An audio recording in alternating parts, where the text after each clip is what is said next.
What's up, guys? Coming at you with the workouts for Tuesday, March 24th, all right? So we have a couple options, all of which, or some of which, involve trying to get you outside if possible. Expecting it to be relatively warm tomorrow. Hopefully we can get some sunshine, all right, and try to be outside, get some fresh air, keeping, of course, distance from others. But here we go. So first option is going to be a tempo run. So if you add this up, I didn't actually put the time, right? So let's say this is for 5 to 8 rounds, right? Which would be anywhere from 25 to 40 minutes, right? So depending on your skill at running, the amount of volume that you've built up in it, that's going to determine how long you do this for. So 3 minutes at an easy pace. What's easy? Something that you could do for 10 minutes, right? Without slowing down. Let's say that that's an easy pace. Then we're going to kick it up for a minute of what we would consider to be moderate. So something where, let's say, like, okay, I'm pushing it a little bit, but I'm not going to slow down within the minute.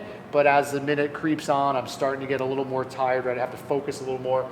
Then we're going to do 30 seconds. That is considered tough, meaning like at the end of the 30 seconds, I really want to be done with it. Okay, so something where it's like not an all-out sprint, all right, but maybe where I'm pushing up against the edge of what I could hold for 30 seconds. We'll do a little rest walk for 30 seconds, right? Just walking, chilling, and then we'll cycle back right into that 3-minute easy pace. So depending on how many times you do that, it's anywhere from 25 to 40 minutes. Each round itself is 5 minutes long, okay? So there's one option. Another option I'm just thinking about too, we put on the website for our aerobic capacity, aerobic development workout, similar type piece. It's a 40-minute run with some pieces broken in there, so you could look at that as well as an option. Second one, and this is what I consider kind of the main option, I guess, would be this outdoor, what I'd call a grind, right? But really it's just a mixture of movements, all of which should be stuff that you're just kind of grinding through over the course of 30 to 40 minutes, all right? It's going to be a 300-meter run. If you don't have a space to measure that, I'd say let's do 90 seconds, right? 90 seconds of a run. Then a 100-meter loaded carry. So this could be any type of carry that we want. If you don't have a means of measuring, again, we do this for 60 seconds. So let's say 30 seconds out and 30 seconds back from wherever we started. And I'm going to go through a couple carry variations in a second. 10 to 15 push-ups, so depending on what our skill level is, all right, or our ability on the push-up, we'll determine which is more appropriate for us, but figure this shouldn't take more than a minute to get through the push-ups, ideally probably closer to 30 seconds, and then we'll go into a 30-second hollow hold variation, so that could be one of the few, or one of the many hollow hold variations we have, and I'll go through that in a moment as well, all right? So 30 to 40 minutes, trying to just grind and move. Again, a pace that we can maintain for the entire time, all right?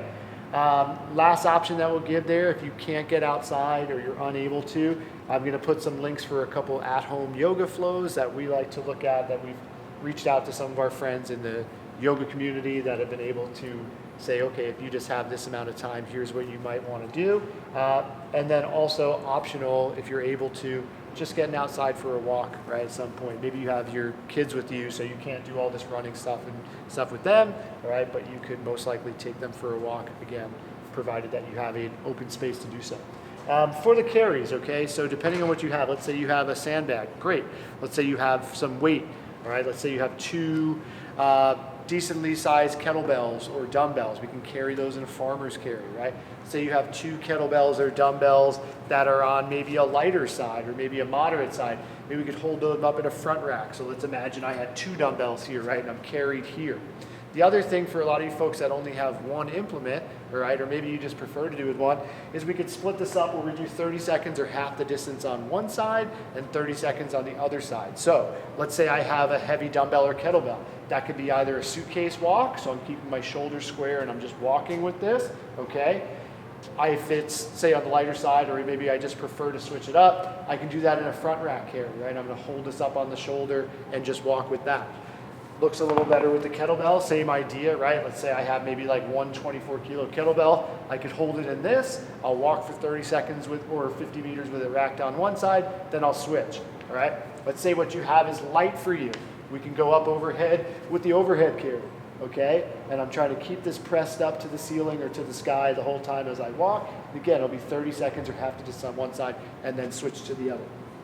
If you have more options or more equipment, you can get a little more funky. You know, we can do something like our Philly carry, where maybe I have a kettlebell in the front rack, dumbbell in one side. I could be doing a mixture of at the side and overhead. It's really all about what you have. We try to work a lot of the stuff into class, so hopefully you've had exposure to different options for carries, okay? This shouldn't be something that's just killing you. Let's say you do have like a 100-pound sandbag, all right? 60 seconds of walking with it. If that's really tough for you, we could shorten that out a little bit, or we could break it into smaller chunks, or maybe we intersperse the carry a little bit. So I do my run, maybe half the carry, do my push-ups, the other half of the carry, then my hollow hold, all right?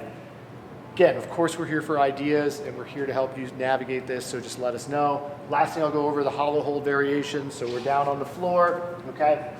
It starts with my lower back pinned to the floor, right? This is always the position. So we say hollow hold, dead bug, anything like that. It's tucking my ribs down, okay? And keeping no space between my lower back and the floor. This would be where we start, right? So this right here for 30 seconds is at least somewhat of a challenge for most people. From there, what we'd start to do is work limbs out, right? So I can go same position, just reaching my arms overhead, okay? I can go arms down, legs out, all right? And this is where most people kind of live. And again, once I feel like my ribs start to creep up, right, I'm gonna reset that position, retuck, and get back into this, okay? If it helps, I can think about reaching forward to get my shoulder blades further off the floor. And then from this, kind of the ultimate out there is going to be this hollow position. So again, arms up overhead, kind of forming that narrow Y, feet together, toes pointed, and hanging here, all right? Again, if you guys have questions or anything like that, we're here to help, and let us know how things are going. Looking forward to seeing you guys soon, hopefully.